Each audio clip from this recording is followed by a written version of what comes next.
শুভ সন্ধে বন্ধুগণ, কেমন আছেন সবাই? And welcome to Guinea and me. আজকে হলো কি বার? বারবার সব গুলিয়ে গেছে। আজকে হলো মঙ্গলবার, আর ঘড়ির কাঁটায় এখন বাজে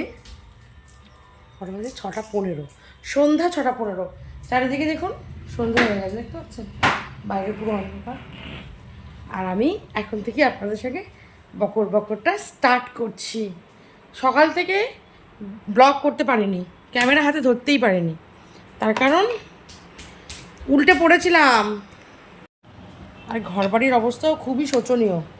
কাজ করলে তো গৃহিণীদের কাজের কোনো শেষ হয় না গো, কিন্তু যেদিন বলবেন ছুটি সেদিনই ছুটি। তো আমার ক্ষেত্রেও তাই। আমি এখন ভেবেছি আমার ছুটি ব্যাস। আমি এখন কিচ্ছু কাজ করব না। যতই দেখবো, যেদিকেই দেখবো সেদিকেই মনে হবে কাজ করা উচিত, কাজ করা দরকার। এখানটা অগোছালো, ওখানটা অপরিষ্কার, কিন্তু করবো না। এখানে সব শীতের জামা কাপড়গুলো বেশিরভাগ সব বের করে রেখেছি। এগুলো এবার সব ভালো করে একটুখানি ইজি দিয়ে কেচে শুকিয়ে পাকিয়ে সব ভাঁজ করে তুলে রাখতে হবে। সেগুলো গৃহিণীর পরীক্ষা হয়ে গেছে, এবার এই কাজগুলো হবে। আর এখানে কিছু রেগুলারের জামা কাপড় আছে, ভাঁজ করে এটার মধ্যে রাখবো গামলায়। ওই যে বললাম, করার মতো কাজ তো প্রচুর, কাজের কোনো শেষ নেই, কিন্তু করব না। এখন একটু নিজেকে রিল্যাক্স দিয়েছি। গিনির জন্য এই জামাটা যে পরে আছে, কালকে গিয়ে এই জামাটা কিনে নিয়ে এসেছি। ভালো লাগছে না ওকে? এরকম 3টে জামা কিনে নিয়ে এসেছি বিশাল থেকে। খুব দাম কম ছিল গো বিশালে, আর ভালো ছিল, কমফোর্টেবল সফট টাইপের নিয়ে আসলাম। সন্টু চুল বেঁধে দিই। দেখি চুল বাঁধা যায় কি না ও। আজ এক বন্ধুর বাড়ি যাব, দেখি চুলটা বাঁধতে পারি কি, বাঁধা যাবে কিনা জানি না, ট্রাই করি।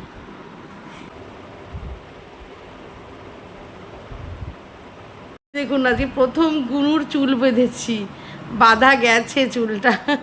সামনের দিকে দেখা পাবাই, কিছুটা চুল একটু এলোমেলো হয়েছে, এগুলো পুরোটা এখনও বড় হয়নি, এখনও যায়নি। যাক, অনেকটা দিন পর চুল আবার বাঁধতে পারলাম।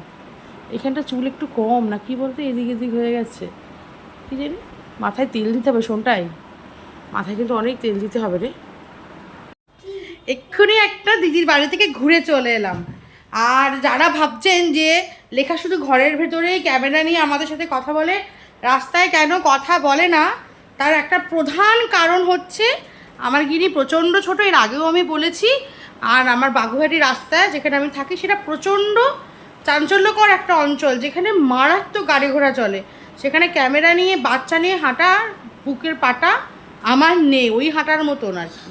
সেই জন্যই ক্যামেরা নিয়ে আমি চট করে বেরোই না।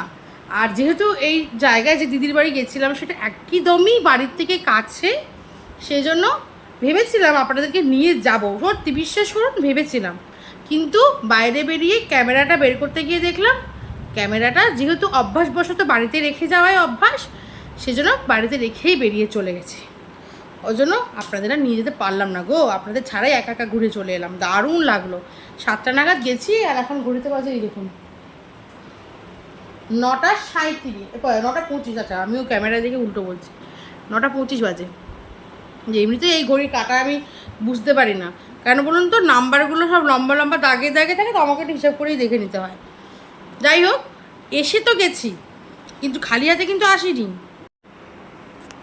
এই দেখুন, এখানে দেখতে পাচ্ছি সাদা একটা প্যাকেট, এর মধ্যে বিজলি দিয়ে যার বাড়িতে গেছিলাম সেই দিদি আবার আমাকে খাবার ভরে পাঠিয়ে দিয়েছে।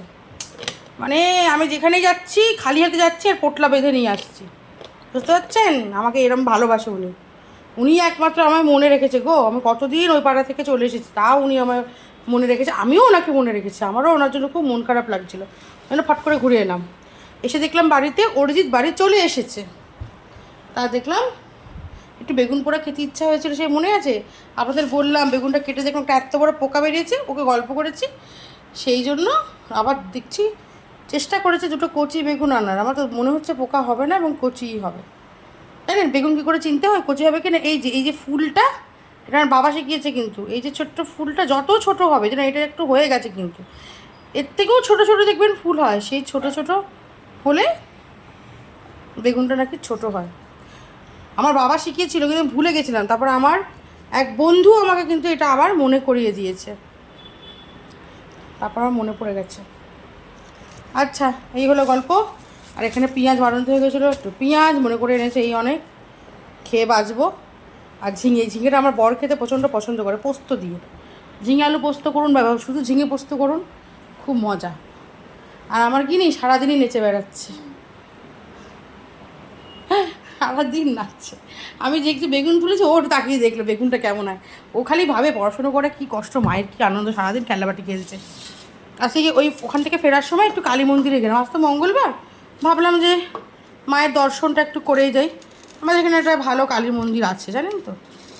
আমি বিয়ের আগেও ওখানে এসে মানে নমস্কার করে গেছি।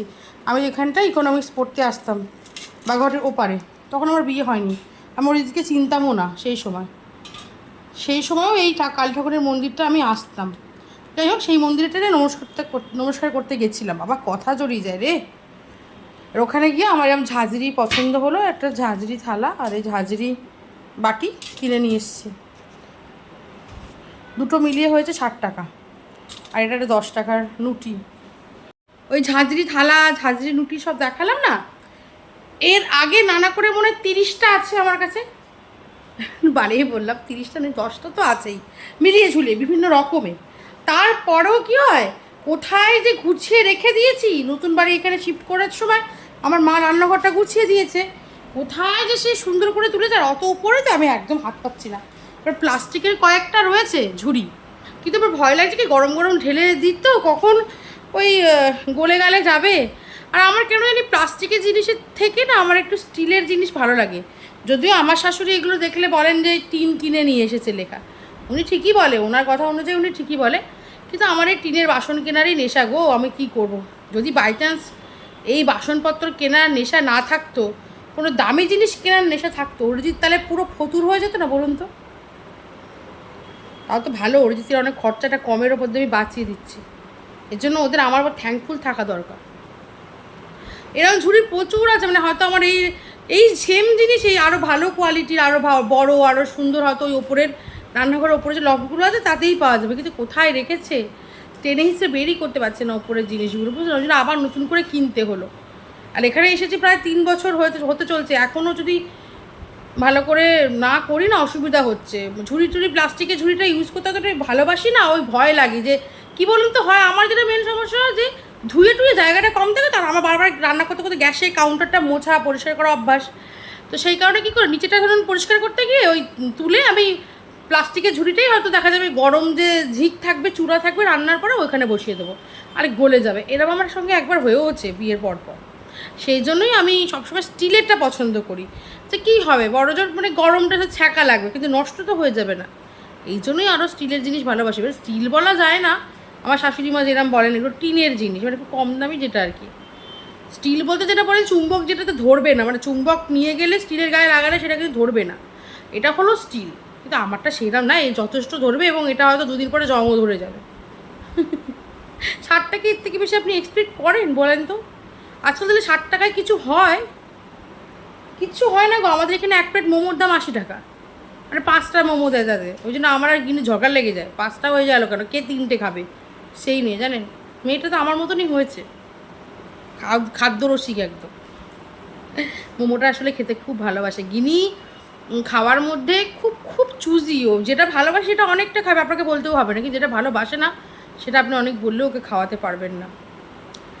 কালকে আমরা টুকটুক করে একটুখানি বিশালে গেছিলাম, আশেপাশে চাটফাট খেয়েছি, গিনির জন্য কয়েকটা জামা কাপড়ও কিনেছি গরমে পরার, বাড়িতে পরার। তখন ওই আমার ওই বন্ধুর ছেলেটা যাকে দেখে আসলাম, ওই পুচকেটার জন্য 2টো জামা কিনেছি। আজকে ওদের বাড়িতে যাব ভেবেছিলাম, ফোন করলাম, ওর মা বলছে যে আজকে পুচকেটাকে নিয়ে ওরা একটু পুজো দিতে যাবে, আর এই রোববার ওর মা বাবার বাড়ি চলে যাবে, ওর বাবার বাড়ি অনেক দূর, আর মায়ের বাড়ি যাচ্ছে বাচ্চাটা, তাহলে আমরা কবে ফিরবে কেউ জানে না। অরিজিৎ ফোন করেছিল, কথা বললাম, ওই রাতের খাওয়া দাওয়া, আমি তো রাতে রান্নাবান্না বন্ধই করে দিয়েছি, 2 দিন ছুটি চেয়েছি, ছুটি দিয়েছে, আজকে ছুটি লাস্ট দিন, মানে গতকাল ছুটি ছিল, ক্যামেরা ধরিয়ে নি, আর আজকে একদিন ছুটি, সকাল থেকে দুপুর অবধি অনেক ছুটি কাটিয়েছি, আর নিজেরও ভালো লাগছে না। তাই জিজ্ঞেস করলো যে কী খাবো, রান্নাবান্না করেছো? আমি বললাম ওই গতকালকে মেটে নিয়ে এসেছিলাম, মেটে তরকারি করেছিলাম, সেটাই রয়েছে, আমরা কিন্তু গিলে মেটে খাই, আপনারা খান? আমাদের বেশ ভালোই লাগে। তা ওই আমার মেয়ে খায় না, যদিও আমরা খাই, আমি আমার বাবু খায়, তো ওই গিলে মেটে তরকারি করা রয়েছে, ওই রয়েছে, দুজনের হয়ে যাবে, যাটুকুন আছে। মেয়েটা তো খাবে না। আর তেল নুন, গরম ভাতে তেল নুন দিয়ে আমরা খেয়ে নেবো। আর আমি বাবুকে দুটো ডিম দিয়ে মোটা করে অমলেট ভেজে দেবো, পেঁয়াজ লঙ্কা কুচি। ওটাও খুব ভালো খাবার। আমার বাবু খুব অল্পতেই সন্তুষ্ট, জানেন তো। এই জন্য তো আমার শান্তি। যে বাড়ির বড়েরা অনেকটা খাবার খেতে পারে, সে তো ভালো, তাদের খাইয়ে আনন্দ। কিন্তু তাদের বউদের একটা জ্বালা আছে। কী জ্বালা বলুন তো? তাদের অনেক রান্না করতে হয়। আর আমার বাবা তো খেতে সেভাবে জানেও না, আর খেতে ভালোও বাসে না, ভীষণ স্বাস্থ্য সচেতন, হেলথ কনসিয়াস। তো সেই কারণে আমার রান্নার ঝামেলাটাও একদম নেই। যেটুকু আমার ইচ্ছা করে সেটুকুই রান্না হয়। দেখতে না, খেতে খেতে যা মোটা হচ্ছি। আর আমার খাওয়ার কথা বলেন না গো। যেটা বলছিলাম, তাহলে ওরা বাড়ি চলে যাবে, বাপের বাড়ি চলে যাবে রবিবার, আমার বান্ধবী। তো সেই জন্য ওই দেখুন ওখানটা দেখছেন, মাইক্রো ওভেনের ওপরে রং বেরঙের একটা প্যাকেট রেখে দিয়েছি ওইখানে, হোয়াইট কালারের। ওর মধ্যে ওই ছানুটার জন্য দুটো জামা কিনেছি, খুবই নগণ্য দাম, আমাদের বা সামর্থ্য, তার বেশি তো পারবো না, কিনেছি। ওর কথা মনে পড়লো, ছোটো ছোটো জামাগুলো দেখেছি তো, ওর কথা মনে পড়লো। ছোটো একটা বেবি আছে, খুব সুন্দর। কি একটা নাম দিয়েছিল, শুভ্র না শুভম, এরকম একটা কিছু, নামটা গুলিয়ে ফেলেছি আমি। ছোট্ট পুচকু পুচকু বললে বলেই আমার একটা পুচকু হয়ে যাচ্ছে। এই দেখেন, এটা একটা রং আর এটা একটা রং, এর মধ্যে না পুচকু পুচকু প্যান্ট আছে। এই দেখেন, এই একটা প্যান্ট আর ওই কালারেরই একটা প্যান্ট আছে। এই দেখুন, ছেলে না, এর থেকে আলাদা রং পেলাম না।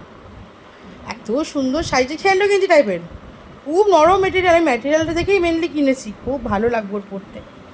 ছোট্ট এইটুকুনি তো পুচকু বেবিটা হয়েছে, ওর খুব ভালো লাগবে। আমি কিনে নিয়ে এসেছি পছন্দ করে। এটা ভাবছি, আমার যেহেতু যাওয়ার আর সময় হচ্ছে না, ওর রোববার বাপের বাড়ি চলেই যাবে, কবে আসবে তার ঠিক নেই, অরিজিৎকে দিয়ে ওর বাড়িতে পাঠিয়ে দেবো। কিনেছো গো অরিজিৎ? ঘুগনি? আহ, এত ভালোবাসে এইগুলো। কি লন্ড্রি? আচ্ছা। আমি না আমার পুরোনো বুকটা খুলে দেখে এত পেজ আছে যে খুললেও অনেকটা হচ্ছে, অনেক পেজ আছে এখানে। তাহলে এখানে পেজ বের করে করে আবার ধ্বংস করো বাবা, ধ্বংস করো ধ্বংস করো। বাবার বাবার কষ্ট করে উপার্জন করা পয়সা দিয়ে খাতা বই কেনা, সেগুলোকে ধ্বংস করতে হবে আমার, তাই না? গিনি বিরিয়ানি খেতে বসে গেছে। বিরিয়ানি দেখে লাভ নেই, আপনাদের দেখাচ্ছে এই কমফোর্ট ফুডটা, রাজভোগের থেকে কোনো অংশটা কম। গরম ভাত, তার মধ্যে তেল, ওখানে নুন, অমলেট, আর একটুখানি মেটের চচ্চড়ি, মানে আর কি কষা আর কি। না না বাবু নাও, এসব দেখলে আমারই জিভ দিয়ে জল পড়তে শুরু হয়ে যায়। খাও খাও খাও। আর আমার ডিমের অমলেটটা এই যে হচ্ছে, তৈরি হচ্ছে, প্রসেসিংয়ে আছে। বিরিয়ানি ফিরিয়ানি দেখে লাভ নেই গো, ও তো রেগুলারই খাওয়া হয়। একই রকম জিনিস, এরকম দেখতে হয়েছে কেন বলুন তো? তেল দেয়নি একদম, খুব কম তেলের ডিম ভাজা, তো সেই জন্য একটু এরকম দেখতে হচ্ছে। আসলে এমন ভেজালের তেল হয়েছে না, এখন আর সাহস করে তেল খেতে পাচ্ছি না। কী যে শরীরে যাচ্ছে ভগবানই জানে। রাত্র বাজে 11:30। আমাদের খাওয়া দাওয়া তো অনেকক্ষণই হয়ে গিয়েছে। আমার মোটামুটি সব রকম যে কাজকর্ম ছিল করণীয় মতো করা হয়ে গেছে। এখন নাইটিও পরে নিয়েছি, শুধু ঘুমানোর টাইম। তাহলে আমার বকবক আজকের মতো এই অবধি রইলো। দেখা হবে কালকের একটা ব্লগে। ততক্ষণের জন্য সবাই খুব খুব খুব খুব ভালো থাকবেন, কেমন? Bye bye. আমার ছুটি শেষ, কালকে থেকে আমার ফুল দামে কাজ শুরু। সব জিনিসপত্র রেডি করে রেখেছি, সকাল থেকে কী কী করবো মনে মনে সব ভেবে রেখে দিয়েছি। তাহলে চলুন, হ্যাঁ হ্যাঁ, গিনুরও পড়াশুনো স্টার্ট। তাহলে হ্যাঁ, বাই বাই, হ্যাঁ।